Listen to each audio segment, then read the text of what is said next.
Well, good afternoon and welcome to the 10th annual Helen and Arthur E. Johnson Depression Center Luncheon. I'm Reggie Rivers, former Denver Bronco and president of the gala team. As you know, this event is an annual tradition and a vital piece of the Johnson Depression Center's mission.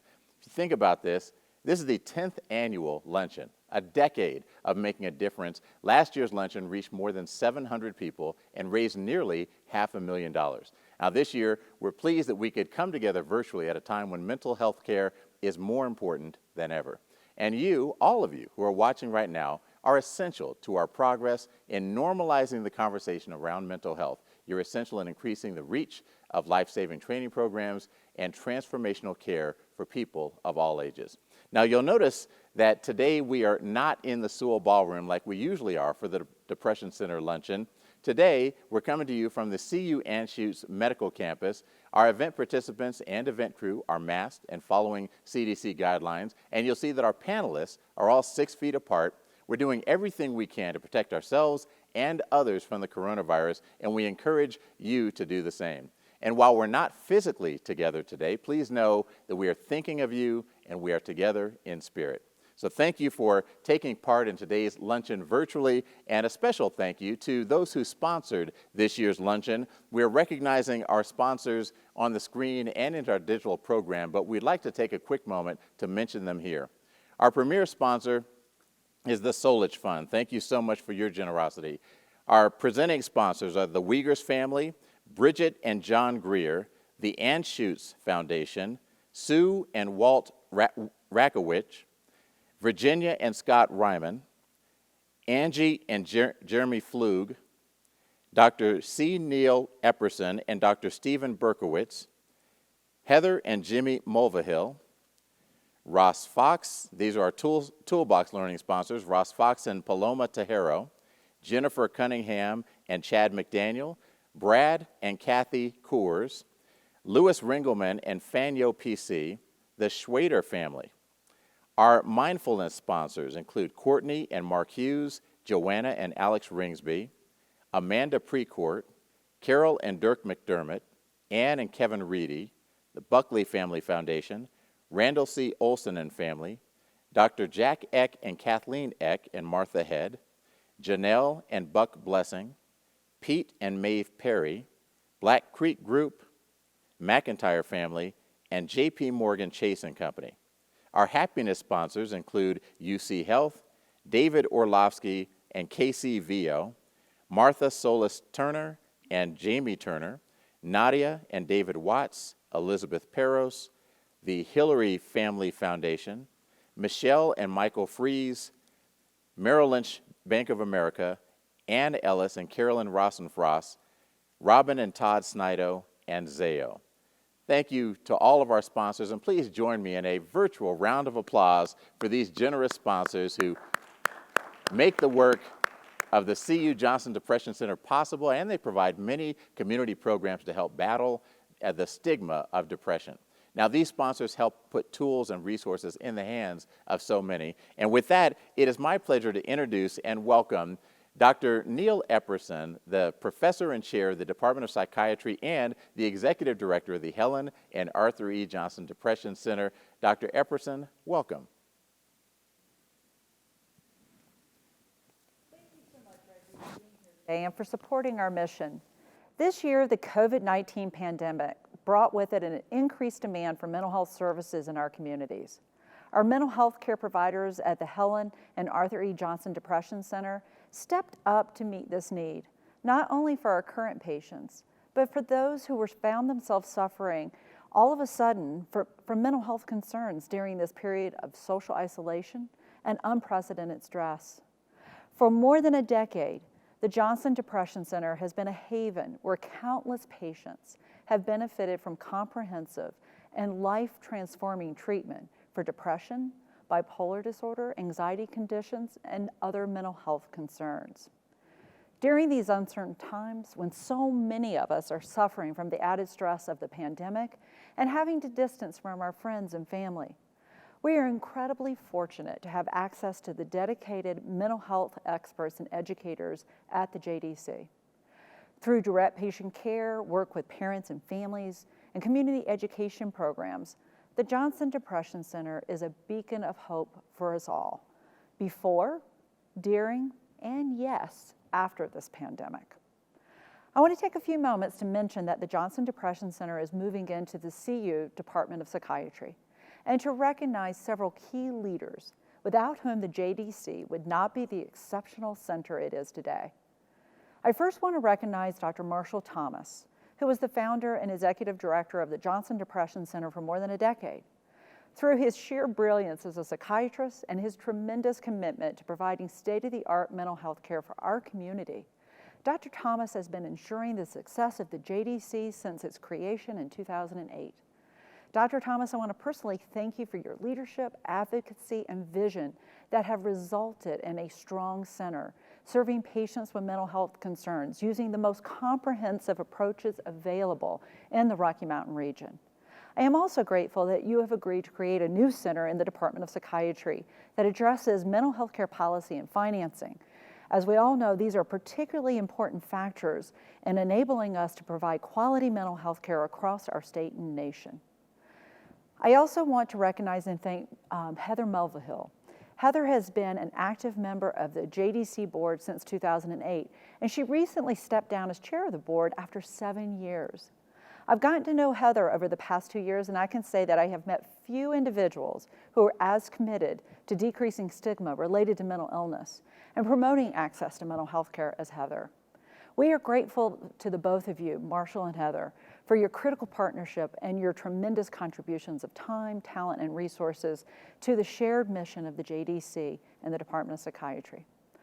I want to say thank you as well to the entire Johnson Depression Center Board of Directors, as well as the chairs of this year's luncheon, our board members Bridget Greer and Connie Wiegers. Thank you for all your work and dedication. Finally, I would be remiss to not recognize Mr. George Wiegers, who gave the initial gift that started the JDC. At that time, he had a vision that there should be a network of depression centers across the nation, similar to the network we have for premier cancer centers. Now, the JDC is one of the strongest of the 22 members of the National Network of Depression Centers. So much of our success is due to his vision and the stakeholders who've contributed to the Johnson Depression Center over these many years. I want to recognize each of you and thank you for contributing. Many of you may know that over the past 6 years, we've dreamed of creating a $20 million endowment for the JDC. With Mr. Wiegers' help, we have actually reached $24 million just a month ago. I think that we should take a moment to celebrate that major accomplishment. A big part of this was made possible with support from UC Health and the Anschutz Foundation. I also want to recognize the leadership at the university, Dean John Riley, Chancellor Elliman, who supported our proposal to UC Health and the Anschutz Foundation. I also want to thank Scott Arthur and his team in the CU Advancement Office for all of their diligence in this process. With these sizable donations, we now have a secure foundation to expand clinical services, research and training in affective disorders. We can create new programs focusing on novel treatment strategies and be at the forefront of offering these to all Coloradans, not just those who have commercial insurance or can pay out of pocket. I also want to say thank you to our sponsors and donors. You provide critical current use funds to enable us to flexibly meet the needs of our community. And believe you me, during this pandemic, we have needed flexibility. Again, in this current world of isolation and uncertainty, the remarkable achievements of our providers, educators, and philanthropic stakeholders are calls for celebration, a real celebration of these accomplishments. And we could not be more grateful for the vision and the generosity of all of our partners. In a moment, you will hear from some of our mental health care experts at the JDC. These experts will address many areas of mental health affected during this pandemic. I hope you enjoy the rest of our program today. And now, Reggie, I'll hand it back to you.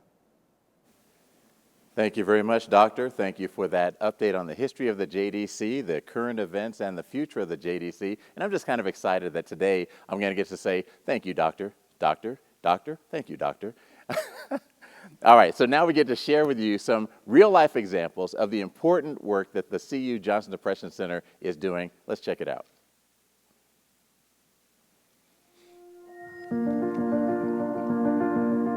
We went through a very challenging time. We closed the zoo the first time for the length of period in our entire history, 124-year history. I lost my father to suicide in 2000. He had not exhibited any signs of depression that I was aware of. His suicide was a complete shock to all of us and really pulled the rug out from underneath me. The unknowns of the pandemic and COVID and the changing world around us created a lot of anxiety, a lot of challenges for our staff. The Depression Center was there for us. The first time I did a suicide prevention training, I realized if I had just had this information, if I had had this language, if I had known what to do, how to respond, that the outcome maybe could have been different. This time to ask for help is so critical. The Helen and Arthur E. Johnson Depression Center is that resource in our community now more than ever that is needed while so many Americans are dealing with clinical signs of depression and challenges of life right now. The Helen and Arthur E. Johnson Depression Center. First and foremost, we are an outpatient mental health clinic.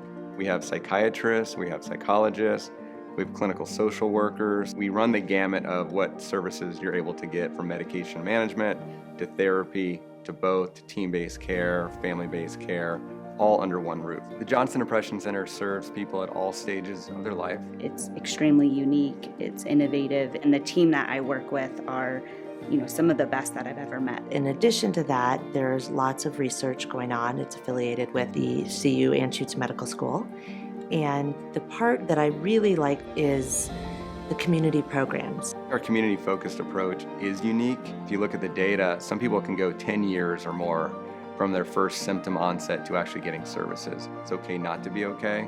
We're really trying to get people to truly understand that and seek out services before they become chronic. We provide education and programming for a range of organizations and individuals who are seeking more awareness and understanding around mental health. So we go into schools, into nonprofits, into businesses. We talk about stress management and self-care. We also have programs that focus on anxiety or depression or suicide prevention. I specifically got involved with some of the suicide prevention training because that's near and dear to me. Every time I have hosted a suicide prevention training, I get 1, sometimes 4 or 5 phone calls about someone that was able to utilize that information and truly save someone's life. What's really unique about our community programs is that they are free to the public. They are funded through philanthropy. So we do have this opportunity to reach a variety of organizations and schools and individuals who may not be able to get that education elsewhere. Almost 100 of our staff took place in these workshops, and the exceptional experience that they had through that training helped them get through this really, really difficult time. COVID has definitely impacted people's mental wellness, their mental health. We have seen a significant increase in the number of people reaching out for services. Thankfully, we have telehealth pivoted very quickly to using that. The barrier to access has been lowered, which is normally a tremendous issue. An interesting thing with telehealth is it's reduced our no-show rates. We have really led national efforts in broad-based telehealth services. The guidelines that people are using and the best practices, a lot of that work was actually developed here through faculty at the Johnson Depression Center. Even through our community programs, we've been able to do outreach through COVID where we are doing all virtual. I had never done anything virtual before, and now we've had this massive increase in interest. We have had such a great impact, not only in Colorado, but nationwide as well. Our ability to utilize donations to provide education to a new community, to develop a new training that we haven't done before, to provide services for people who can't afford care. Every donation that we get simply goes back to providing services, to providing care. We care about our employees deeply. We want to make sure that everyone's good. And then we want to make sure they're good not only for themselves and their families, but for the millions of people that experience the zoo. The future holds a lot for the Johnson Depression Center. We're going under the Department of Psychiatry, which is going to really increase the levels of partnership that we have, our ability to connect more just across systems. I think that'll be significant for us. These partnerships are really vital because they help further destigmatize, which is one of our primary missions, but they also allow the center to reach more people. We are just on the tipping point of what we're able to do, and there's so much more. We really have this ability to have such a greater reach and cast such a wider net. The work we do would not at all be possible without our donor community and people continuing to reach out to us and say, I've got an idea. There's something I'd like to do. There's an impact I want to make. Having an organization like the Helen and Arthur E. Johnson CU Depression Center working together to help our community is so special. It's so meaningful. It makes such a difference.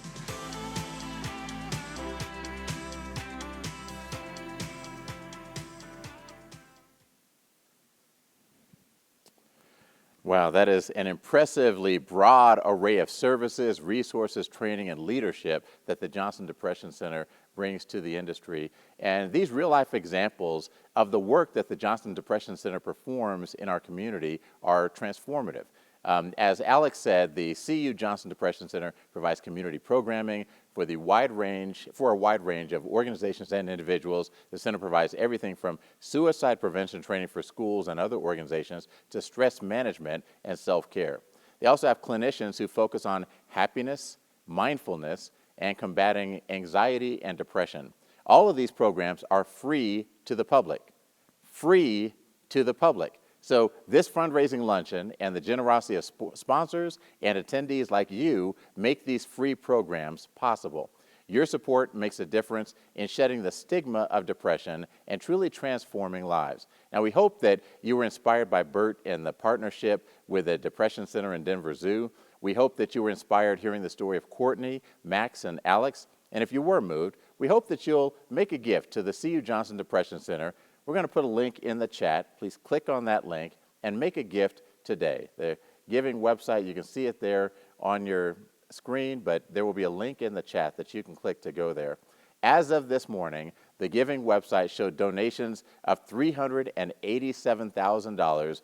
We need your help to get us to our goal of $400,000. We're just $13,000 away. With your help, we can get there. Gifts of all sizes make an impact at the Johnson Depression Center. For instance, at the Working Minds level, a gift of $15,000 would help provide 75 Working Minds suicide prevention training through our workplace education program. We've already had one generous couple donate at the $15,000 level. At the Toolbox Learning level, a gift of $10,000 would support the CU JDC signature community education work, which provides free education events with JDC providers targeted at families and professionals that work with school-aged children. Thank you to 5 donors who have already contributed at the $10,000 level. At the mindfulness level, donors are providing mindfulness workshops where attendees learn about the benefits of mindfulness and simple techniques to integrate mindfulness into their lives. Your support at the $5,000 level would provide 50 mindfulness sessions. So that's just a small sampling of how the Johnson Depression Center uses your donations to serve the mental health needs of our community. Gifts of all sizes make an impact. Most of us can't afford to donate $10,000, but you could be part of a $10,000 team. If 10 people give $1,000, that also raises $10,000, excuse me. If 4 people gave $2,500, that would be another $10,000. If 20 people gave $500, that would be $10,000. If 100 people gave $100, that would be $10,000 as well. We hope that you will choose one of these levels and become part of one of these $10,000 teams that will keep driving the mission of the Johnson Depression Center forward. For those of you who have given a gift already, we say thank you for your generosity and thank you for your support. For those of you who have joined today to hear more about the important work of the CU Johnson Depression Center, we appreciate your generosity and your continued commitment. All right, now I get to say back to you, Doctor. Thank you so much, Reggie. It is now my pleasure to introduce some of our JDC faculty, her nationally recognized mental health experts, for a discussion on how are we managing depression and anxiety in the time of COVID. On stage with me today, you will notice, socially distanced from one another, is Dr. Chris Schneck, our medical director and lead psychiatrist and international expert in bipolar disorder. Dr. Jay Shore, our Director of Telemedicine at the JDC and the Department of Psychiatry. Again, a leading national expert in telehealth technologies and psychiatry. And then Dr. Amy Lopez, one of our Depression Center clinicians who is recognized for her extensive expertise in working with children, adolescents, and families and groups. They each bring to the stage a unique background and experience with depression and anxiety. Thanks so much for being here today, guys. Okay.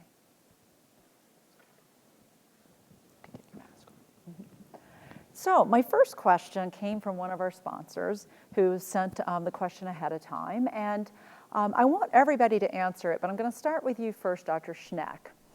What are you hearing from patients about how are they managing during the COVID pandemic and our social isolation? Yeah, well, I think, as you know, I take care of a large number of patients with depression and bipolar disorder as well as anxiety. And not surprisingly, you know, my patients certainly have been struggling over the last 6 or 7 months.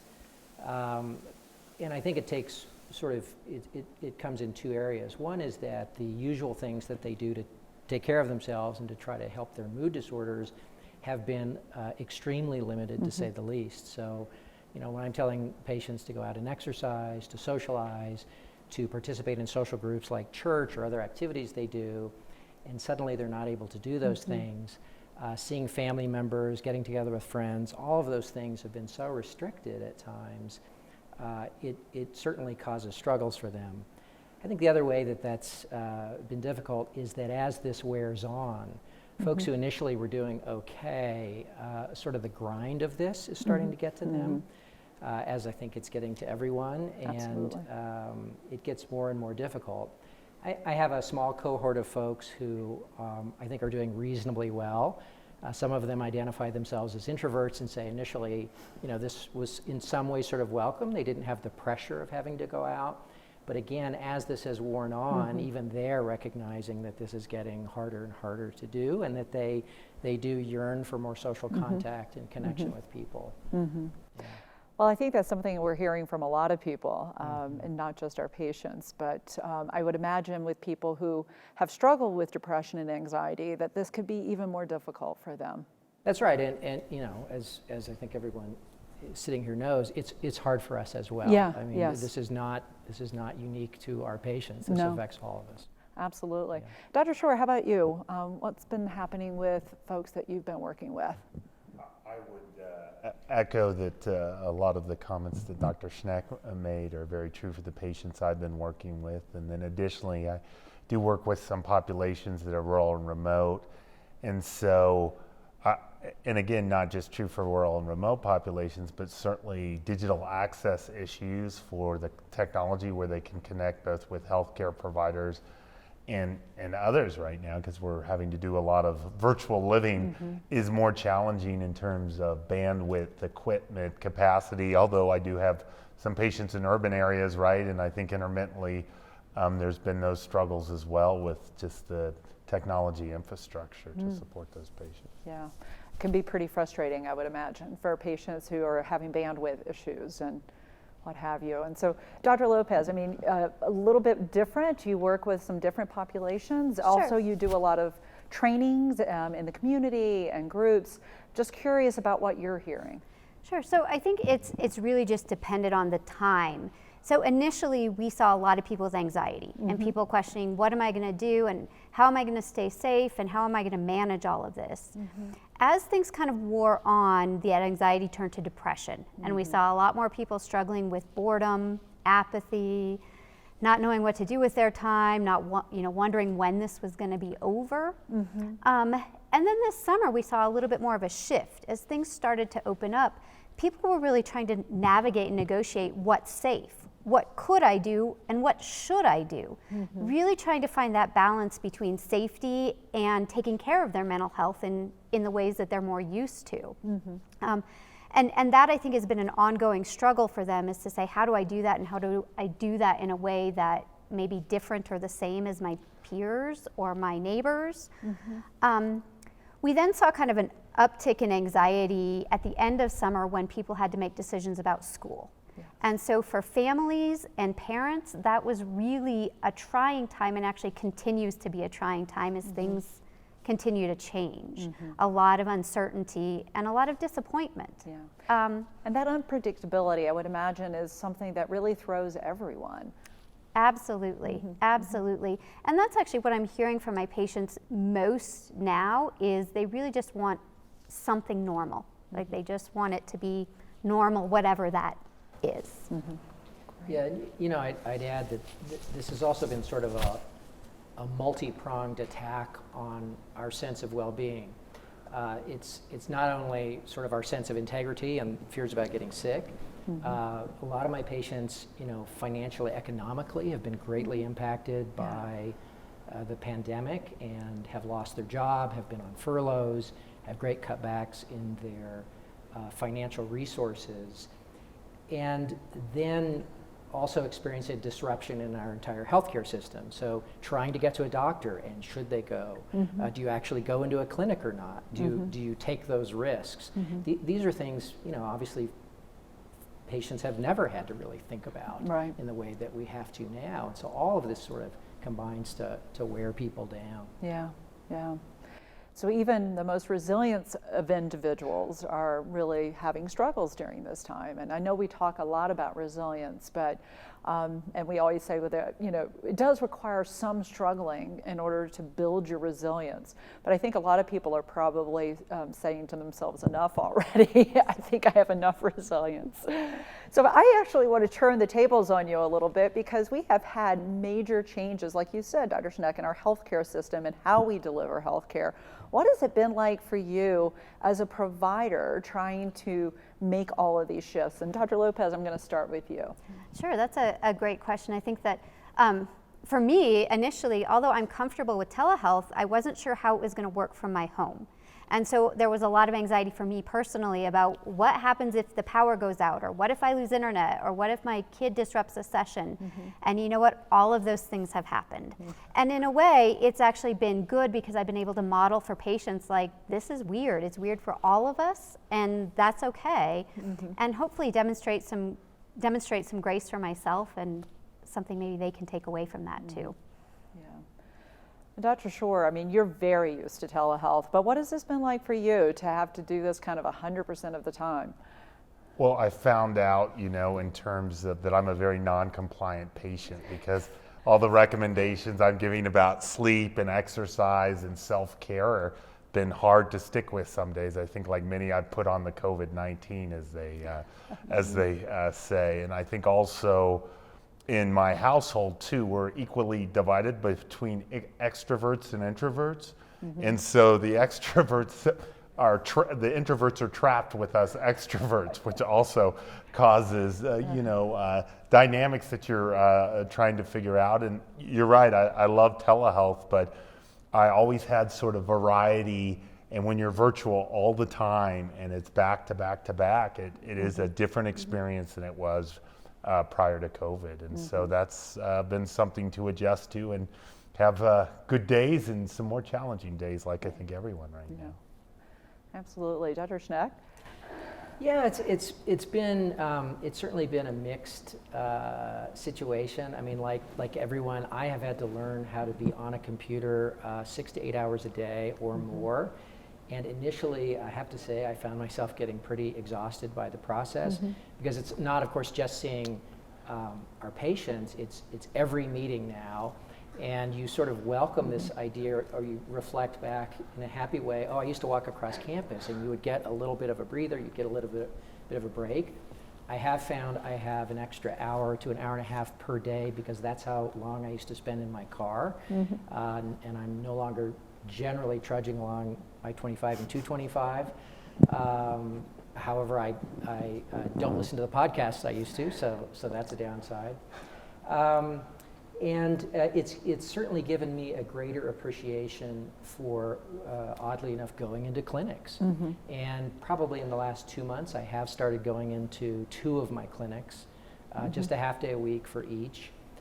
But you suddenly remember, oh, you see colleagues, you can curbside people in the hallway, you can say hello to people in a way that you realize that is a part of my day that I'm missing. And I know that we just had a grand round yesterday in which the residents reflected on their experience.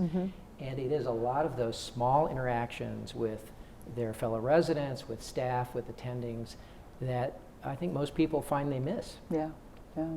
I know I certainly miss it, but I also have to say that I have found a benefit of getting up, getting dressed, not just grabbing my coffee and plunking myself down in front of my computer to start answering the barrage of emails that are coming, but actually going into the office has been helpful to me, giving me something to do, a place to go, a place to kind of get away. And I hope that we can continue to have some hybrid models, because I know that, like you said, commutes can be quite long, but that benefit of being able to actually somebody will walk by my office door and they'll like wave at me, and it's just, they say, I'm so thrilled to see somebody in person.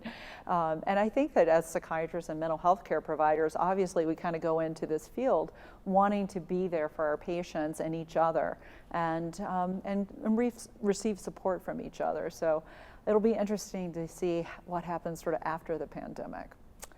So I bet that this has happened to many of you as well as our listening audience, that I have so many friends and colleagues and relatives that are saying, you know, we're all so stressed, and like you said, we're just starting to get kind of tired. I mean, it's now like this marathon with no end. At least if you've trained for a marathon, you know you can count off the miles that you've been going through. With this pandemic, it seems like the goal line or the tape, you know, that we want to run through keeps moving further ahead. So with that kind of like uncertainty and just how long this is lasting, people are starting to say, yes, I'm stressed. Yes, I'm not feeling my normal self. But what I'm experiencing normal, or do I really need to be thinking about talking to a mental health care provider? I mean, sort of what's normal, what's not so normal, when do I need to reach out for help? And I think that that's a really hard question right now. And so, I don't know, Dr. Schneck, I mean, what are you thinking about that, and when you talk to your friends and family? Well, you know, and just to emphasize something that you mentioned, the fact is that unlike most disasters that people have faced, there's an event, and this is just this prolonged, we're not quite sure how long this is going to last, and that has introduced a tremendous amount of uncertainty in the way that Dr. Lopez was talking about, the kind of anxiety that people experience.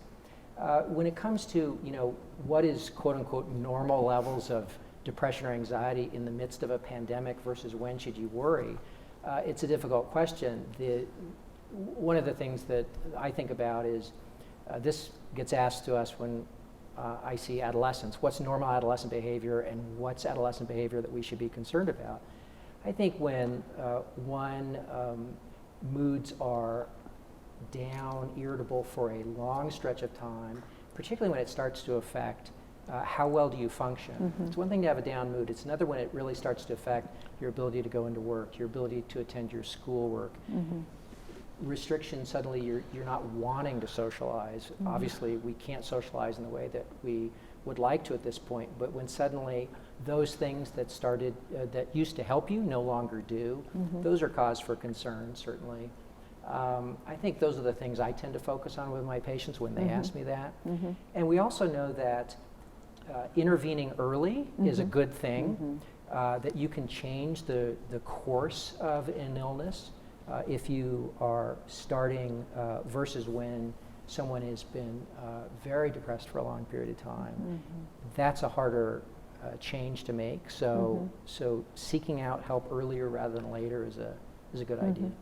Almost like if you're worried enough about yourself to ask you that question, they could potentially talk to someone, and maybe it's not something that they need formal mental health care for. But I have been hearing from our colleagues that are in these integrated care settings like primary care, that they're hearing that patients just want to be validated, that they want to know, okay, this is what I'm going through. Yes, we all are in this together, and okay, I can take that next step. And so I think sometimes just having somebody to speak to can be incredibly helpful. Absolutely. I don't know, what about you, Dr. Shore, what are you thinking about when you tell people, how do you know if you're okay?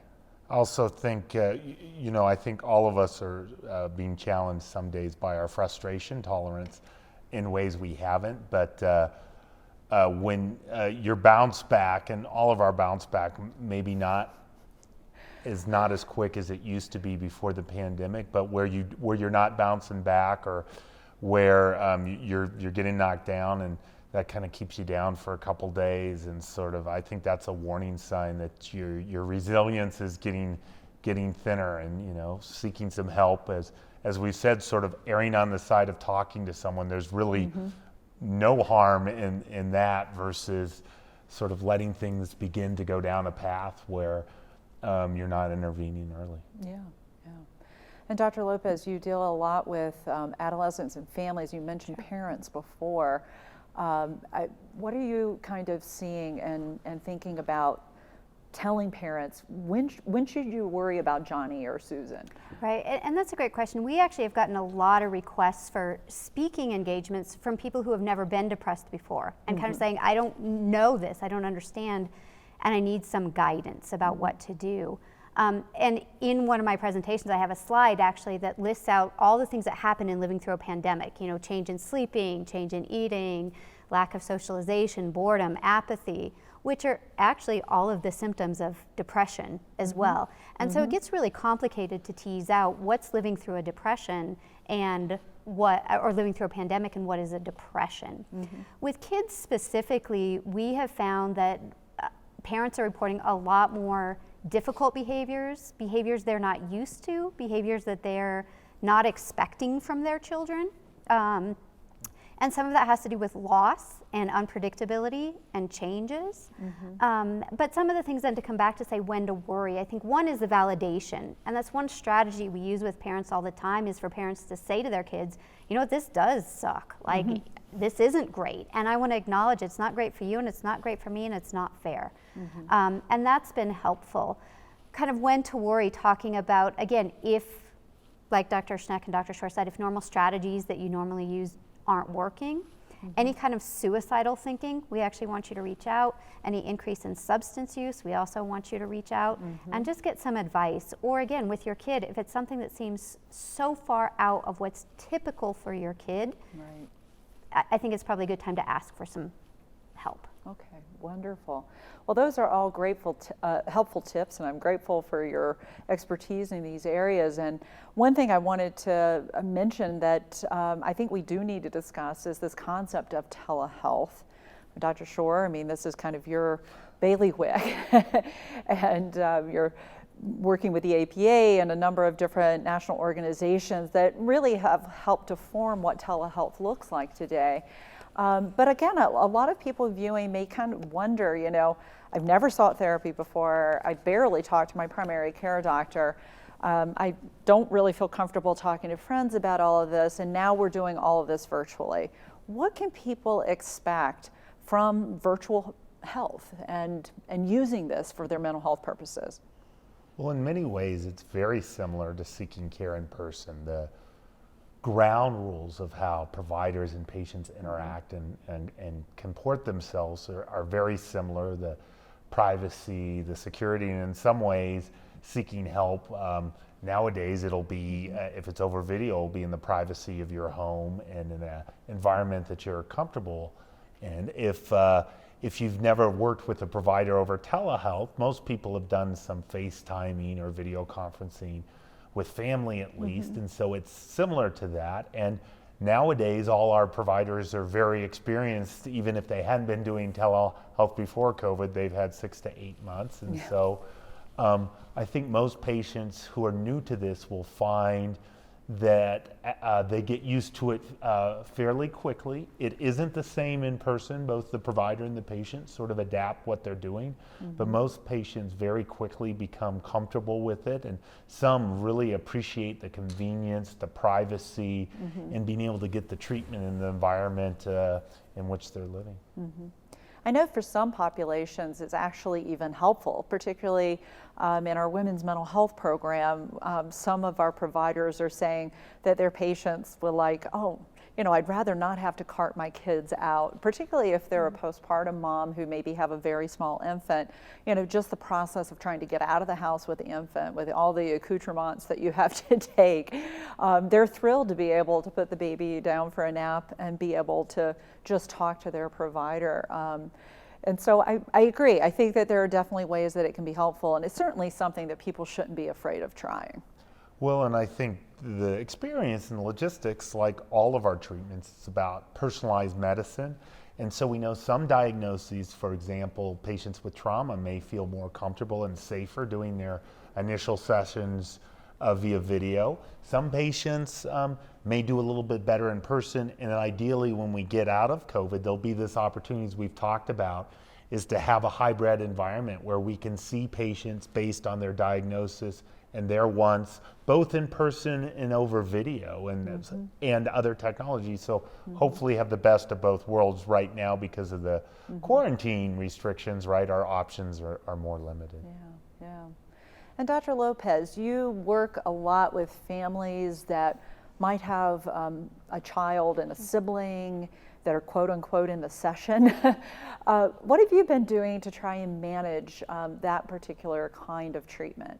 So working with kids and families has definitely taken a lot of creativity. It can be a lot harder to engage sometimes with the kids over video, but there are lots of things you can do, like I've been using the whiteboard or the polling features. Even today I use kind of a share screen and we're able to play a video game together. So there are kind of creative ways you can work through it. So I think again that, as Dr. Shore mentioned, there are pros and cons to it. There are some advantages in that you can see the family in their house and how they interact and see their pets and see their favorite toys, which really just gives you a different perspective on their lives. So it can be a positive thing that you would even continue doing in some cases even after the pandemic. Absolutely. Yeah. And I think also too, one of the things that we should probably mention, you talked about working in rural areas, Dr. Shore.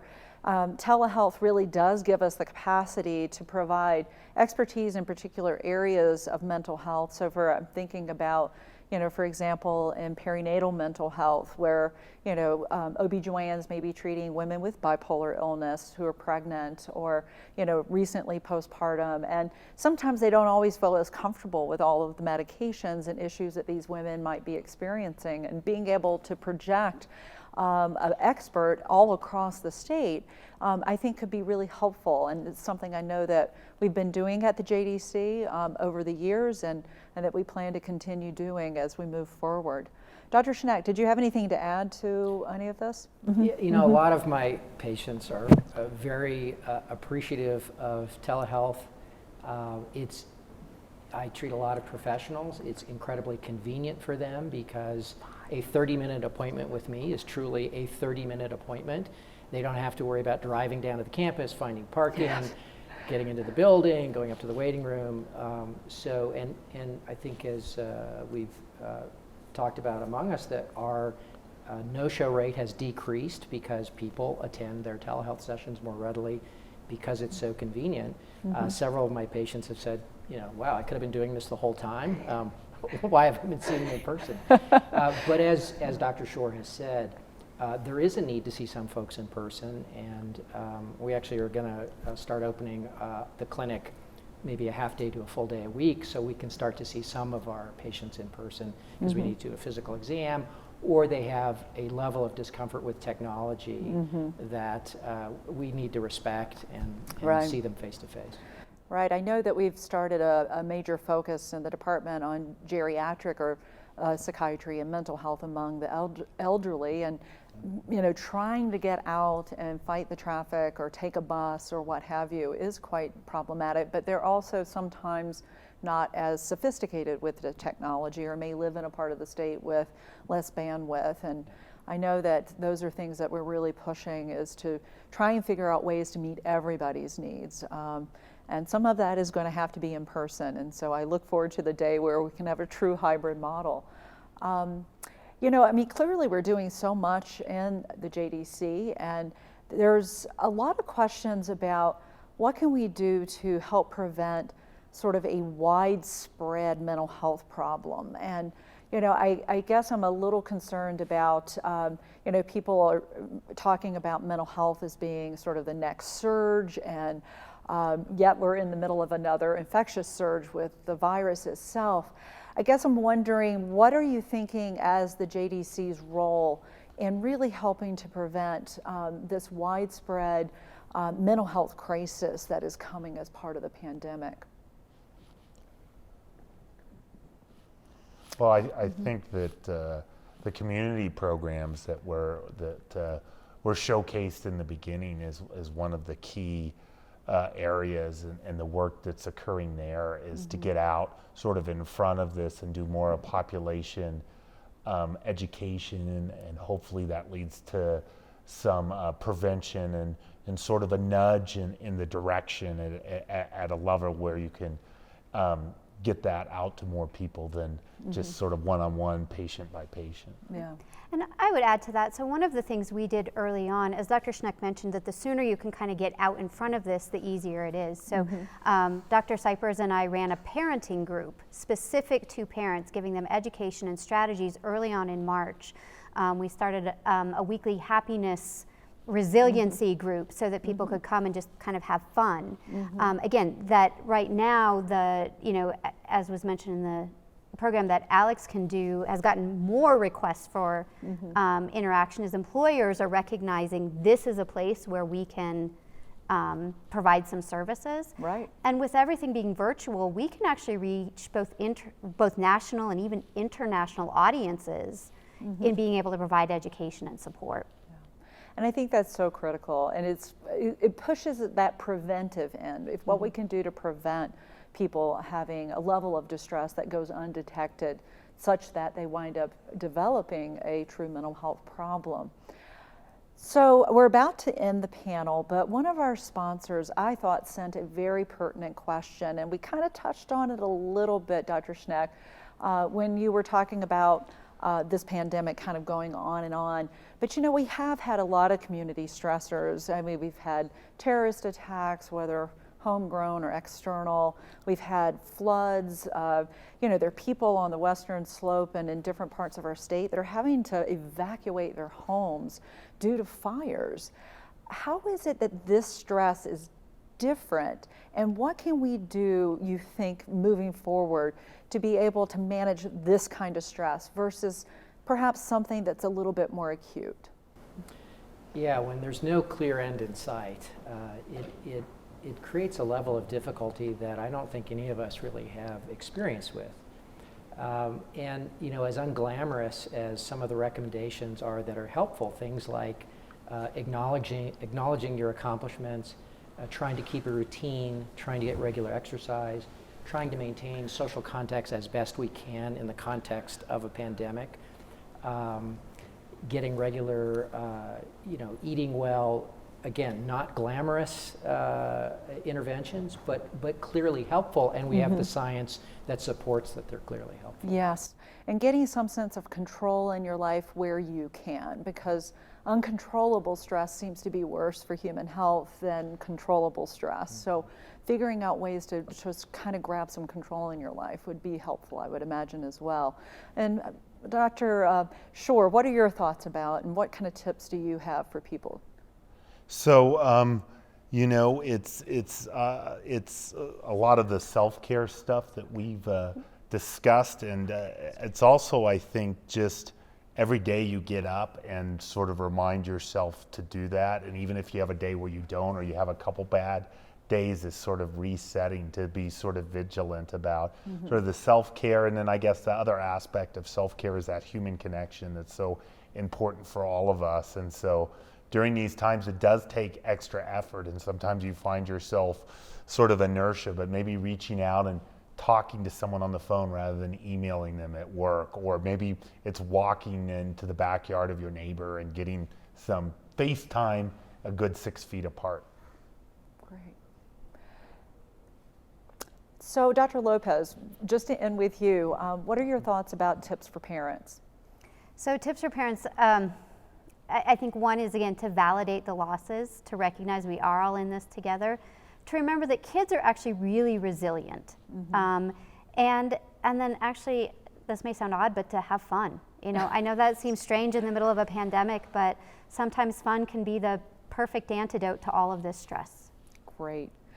I just want to remind us that, you know, we've been in pandemics before, and there are people who've written about pestilence. And Dr. Shore, you're a historian of sorts, and I'm just very curious, what can we take from historical context to help us move forward?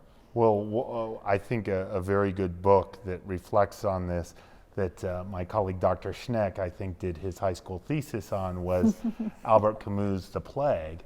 And in that book, a city in North Africa is faced with a plague. And the major thesis behind that is that heroism is about doing the decent thing, not the grand heroic thing, but doing the decent thing under these very trying circumstances, showing up for work, doing your job, supporting each other, the workers, both our medical colleagues, but the people in the grocery store who are on the front line in some ways are being very heroic. And I think in all the news that we hear that is very negative, we walk out and you can actually see hundreds of heroic acts, quiet acts of this heroism and the decency in human beings.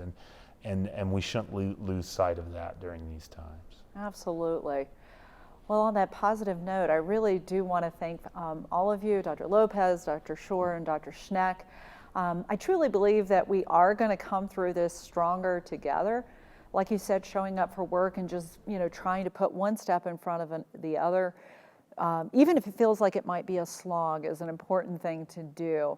And if we can be there for each other and reach out and touch each other, even if it's a virtual touch, a virtual hug, and not be afraid to share with each other, I think that we can really come through this together. So on that note of hope and humanity, it sounds like there are many ways that we can be proactive in promoting our own mental health and supporting the others in our lives. Again, one step in front of the other, we will get through the finish line. We don't know how long the marathon actually is, but we'll get there together, holding hands, going through that yellow rope and saying, yes, we made it. And we are more resilient for having been there together. So thank you so, so much, all of you. Reggie, back to you. Well, thank you very much. And I just want to say, doctor, thank you. That was a wonderful session, and you know, I think it was healing for all of us. I'm sitting here listening and thinking, you know what, I need to write a note to my son who's in boarding school. I need to write him a note of encouragement. I know that he feels lonely sometimes, and just listening to your conversation made me realize some ways that we can try to engage with him to encourage him a little bit more. So thank you very much. That was very useful. All right, so I want to say thank you to our incredible panel and the impact that you've had and that you continue to have on the lives of individuals and families who are dealing with depression and mood disorders. I want to thank all of you for joining us today. We're grateful for your generous support. You are helping to keep the Helen and Arthur E. Johnson Depression Center strong and thriving. Thank you again to all of our sponsors who made this event possible. As a reminder to our sponsors, remember to log in at 1:15 p.m. for your Zoom meeting sponsor Q&A. Thank you to Bloom by Anuska for the beautiful floral creations for today's event and for those that were delivered to our sponsors. Thank you again for being here with us, and enjoy the rest of your afternoon.